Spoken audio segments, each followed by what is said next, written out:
जो अद्भुत जो कथा का वर्णन किया गया था, भक्ति शांख का जो वर्णन किया गया है, अष्टांग का वर्णन किया गया, वृक्षों में मैं पीपल हूँ, धानों में मैं जव हूँ, स्वर्ण में मैं धातु में मैं सोना हूँ।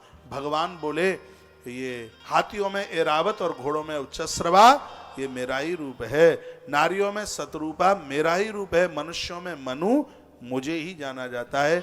ऐसा भगवान ने अपने विभूतियों का वर्णन कर दिया। उसके तत्पश्चात भगवान ने सिद्धि नौ निधि अष्ट सिद्धियों का वर्णन किया गया। उसके तत्पश्चात चारों वर्ण और आश्रमों का वर्णन किया गया।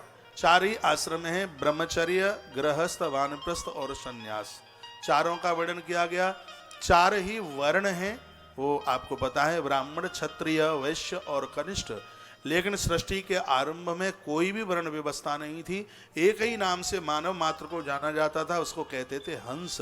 सबको हंस के नाम से जाना जाता था। एक ही मंत्र होता था जिसका नाम था ओम।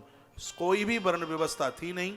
लेकिन उसके तत्पश्चात सृष्टि के आगे विस्तार के लिए फिर ये वर्ण व्यवस्था, फिर ये भगवान के ही दिव्य विग्रह से जो लोग प्रकट हुए, ब्राह्मणों से मुखमासीद, भगवान के विग्रह से चारों वर्ण फिर जब प्रकट हुए थे अनादि काल में, तो उनके मुख से एक बेटे ने जन्म लिया। उसने कहा भगवान कहाँ हैं, भगवान कहाँ हैं। उसने मुंह से ऐसा बोला तो उसको कह दिया इसका नाम ब्राह्मण होगा। उसके तत्पश्चात भगवान की भुजाओं से एक पैदा हुआ। उसने कहा मैं सृष्टि की रक्षा करूंगा, मैं सृष्टि की रक्षा करूंगा। विधाता ब्रह्मा जी ने कहा कि इसको लोग क्षत्रिय के नाम से जानेंगे। भगवान नारायण के उदर से एक बच्चे ने जन्म लिया। उसने कहा मैं किसी को भूखा नहीं रहने दूंगा। कोई भूखा तो नहीं है, बताओ कोई भूखा तो नहीं है। भगवान ने उसको वैश्य का नाम दे दिया।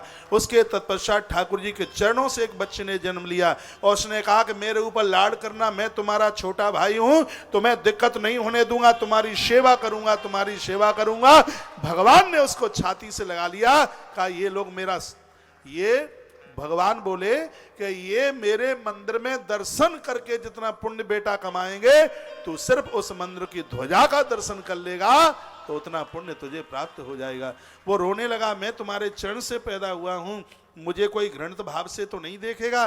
भगवान ने कहा कि तेरा स्थान मेरे चरणों में होगा तो लोग मेरे चरणों को ही ज्यादा से ज्यादा पूजेंगे। ये वर्ण व्यवस्था है भगवान की, ये जातिवाद नहीं है। आज जातिवाद ने सब कुछ खोखला कर दिया है, समाप्त कर दिया है। हम चारों भाई अब एक है। शरीर में चारों वर्ण दिखाई देते हैं। ये ब्राह्मण है, ये क्षत्रिय है, ये वैश्य है और ये है कनिष्ठ है। ये चारों वर्ण हैं। इसके बिना भी काम नहीं चलेगा, इसके बिना भी काम नहीं चलेगा। और पेट फूल जाएगा तो रात में नींद नहीं आएगी, और पाम नहीं होंगे, बैसाखी लगा लोगे तो भी दिक्कत है। जैसे शरीर में हर अंग की जरूरत है, समाज में हर मानव की आवश्यकता है। कोई किसी से घृणा ना करे। हमारी तो नवदा भक्ति यही कहती है, यदि भगवान के यहां कोई पक्षपात होता तो ये नवदा भक्ति प्रहलाद और नवदा भक्ति माता सबरी से आरंभ नहीं होती। रामायण के पात्रों में सबसे छोटी कुनबे में जन्मी हुई एक भील के घर में जिसका जन्म हुआ है, नवदा भक्ति की कथा की सरता वहां से बह रही है, जिसके जूठे वेर भगवान खाते हैं।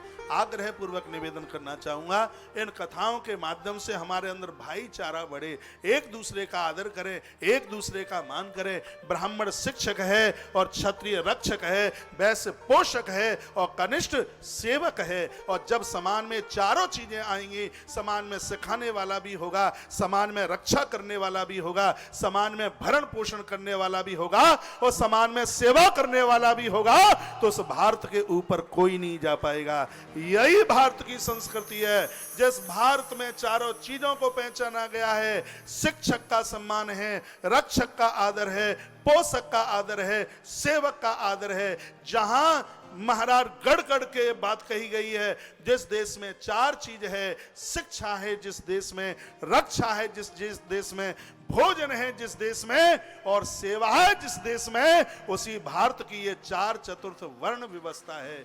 इसलिए इसमें किसी भी प्रकार का ये ना होना चाहिए जाति पक्ष नहीं। मैं एक बार फिर निवेदन करना चाहूंगा, एक वर्ण शिक्षा है, एक वर्ण रक्षा है, एक वर्ण भोजन है और एक वर्ण सेवा है। और ऐसा भारत है जिसमें शिक्षा भी है, जिसमें रक्षा भी है, जिसमें आहार भी है और जिसमें सेवा भी है। जिस घर में चारों चीजें नहीं होंगी वो परिवार ऊपर नहीं जा पाएगा। यही नवदा भक्ति का सार है। नव में जिनके एक होई, नौ में से एक भी किसी के जीवन में आ जाए, चाहे स्त्री हो चाहे पुरुष, भगवान के कपाट उसके लिए खुल ही जाएंगे। ये रहा भागवत का